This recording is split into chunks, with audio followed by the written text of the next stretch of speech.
Battleship Yamato bersama saudara perempuannya yaitu Musashi adalah kapal perang terbesar yang pernah dibuat untuk Angkatan Laut Kekaisaran Jepang atau IJN.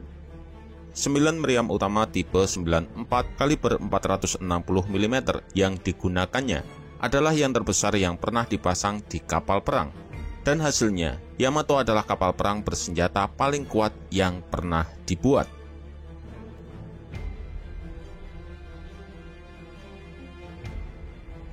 Ketika pembangunan Yamato, ia sangat dijaga kerahasiaannya, termasuk dengan mendirikan pagar tinggi, atap pelindung, dan bahkan jaring kamuflase. Angkatan Laut Amerika pun dibuat tidak tahu apa yang akan mereka hadapi saat awan perang muncul di Cakrawala. Tentu akan mudah untuk mengambil kesimpulan dini jika Yamato adalah salah satu kapal perang terbaik yang pernah dibangun. Tetapi nyatanya itu jauh dari perkiraan. Faktanya, Yamato juga merupakan kapal perang terburuk yang pernah dibuat. Ini jika dinilai berdasarkan apa yang telah ia berikan dalam layanan, bukan apa yang bisa ia lakukan.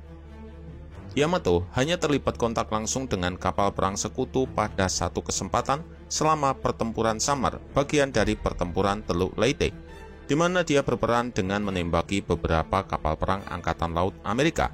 Namun, Yamato hanya berhasil menenggelamkan satu kapal induk kelas Casablanca, yaitu USS Gambier CVA-73, satu-satunya kapal induk Amerika yang ditenggelamkan oleh tembakan permukaan musuh selama Perang Dunia Kedua, dan juga dilaporkan satu kapal perusak. Tentu itu adalah penampilan yang buruk dari kemampuan kapal perang yang begitu overhype.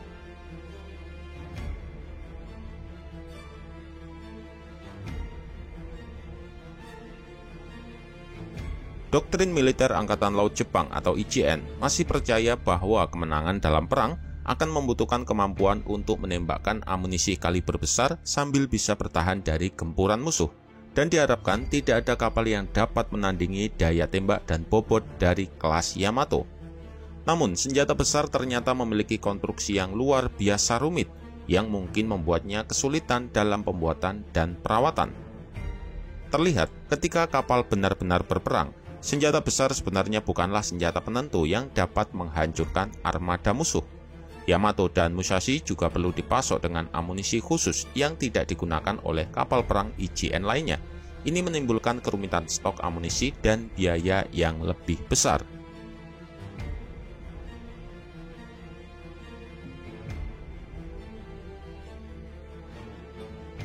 Sejarah layanan Yamato yang buruk juga disebabkan oleh fakta jika IJN juga enggan untuk membahayakan Yamato tanpa pelindungan udara, yang pada akhirnya membatasi penggunaan kapal ini. Itu juga menjelaskan mengapa kapal ketiga dari kelas ini diubah menjadi kapal induk saat masih dalam pembangunan. Sederhananya, Yamato dibangun di era battleship sebagian besar sudah berakhir. Baru pada awal tahun 1945, ketika para pemimpin Jepang menyadari bahwa mereka sedang dalam kondisi kalah perang, Yamato turun ke laut untuk terakhir kalinya dengan sebuah misi satu arah atau bunuh diri ke Okinawa. Perintahnya adalah mengirimkan kapal guna mempertahankan pulau itu dan menetap di sana. Namun, Yamato yang perkasa tidak pernah berhasil sampai tujuan dan malah ditenggelamkan oleh pengebom berbasis kapal induk dan pengebom torpedo Amerika pada tanggal 7 April tahun 1945. Sebanyak 19 torpedo udara menghantam kapal dan menewaskan 3.055 pelautnya. Ironi memang, meskipun memiliki catatan pertempuran yang buruk, tapi Yamato telah menjadi simbol kebanggaan dan daya tarik bagi banyak orang. Kapal perang ini pun telah menjadi subjek serial TV yang pertama kali diluncurkan pada tahun 1970-an berjudul Space Battleship Yamato, di mana kapal ini digambarkan bertransformasi menjadi kapal luar angkasa penyelamat bumi. Meski hingga kini banyak yang memujinya, namun harus diakui peran Yamato semasa hidupnya tidak seistimewa tampilannya.